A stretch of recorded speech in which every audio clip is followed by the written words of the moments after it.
Alors, nous, on est venu collaborer avec la Robe Rouge pour confectionner ensemble ici une couverture qui symbolisera la force, le pouvoir et le courage des femmes au travers le monde.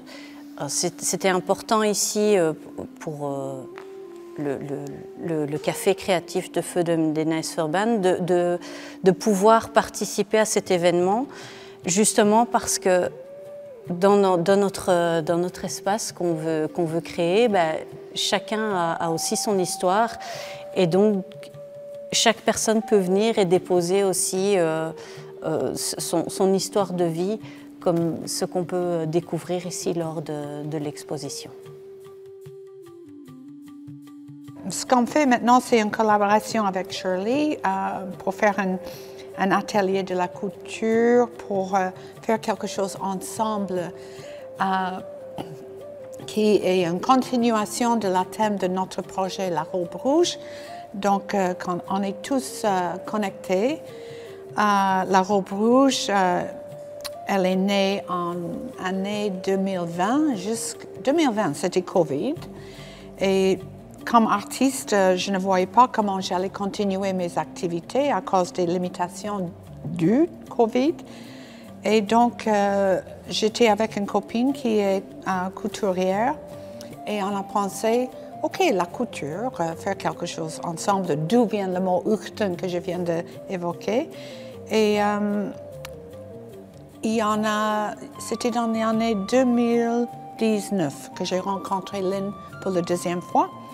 Et elle était à Paris, elle faisait partie d'un défilé de mode. Et elle a fait une robe tipi qui se trouve ici, là-bas, on va le montrer demain en défilé de mode. Et quand j'ai vu la robe tipi, il y avait un petit germe dans ma tête que qu'est-ce que je peux faire avec cette idée pour utiliser la robe comme une forme de communication ou plateforme pour le sujet qui n'est pas facile. Donc, on a décidé, moi et Adèle, de faire une grande robe tipi. Et cette robe a été créée pour devenir un abri, un lieu d'échange, un lieu de dialogue. Et donc, elle est là, derrière nous. Et depuis, je fais des événements comme tel-là. J'ai Rhoda et Lynn, elles sont venues du Canada, et on parle de ce sujet difficile des pensionnaires indiens de Canada, donc les enfants enlevés de la maison, forcés de ne plus parler leur langue, de s'habituer. Enfin, c'était une déculturisation ou bien un génocide culturel. Tout le système de structure sociale indigène a été renversé parce que c'était un système matriarque. Là, les colons, ils ont tourné ça à l'envers.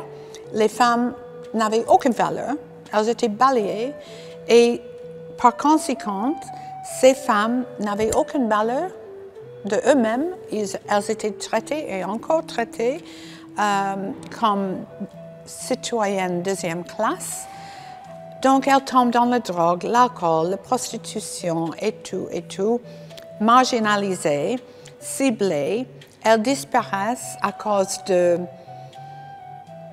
Donc, elles sont violées. Lynn, elle va parler de ça avec sa maman. Elles sont jetées après le viol comme un déchet.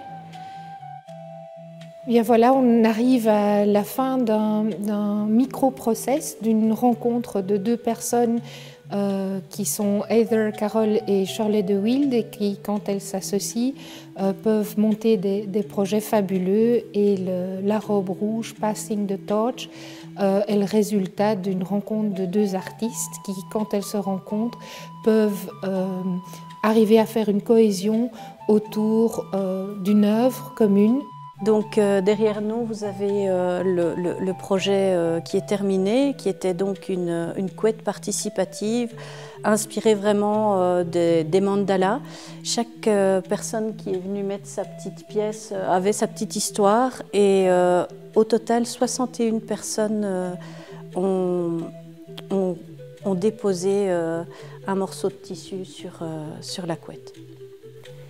L'exposition avait commencé à Vianden et elle est descendue par plusieurs villages du Vellevesten pour terminer par une exposition aux Rotondes en ville. Alors si la couette mandala est terminée, nous, notre travail continue et nous ferons des cercles de parole et continuerons à coudre ensemble pour une cause commune.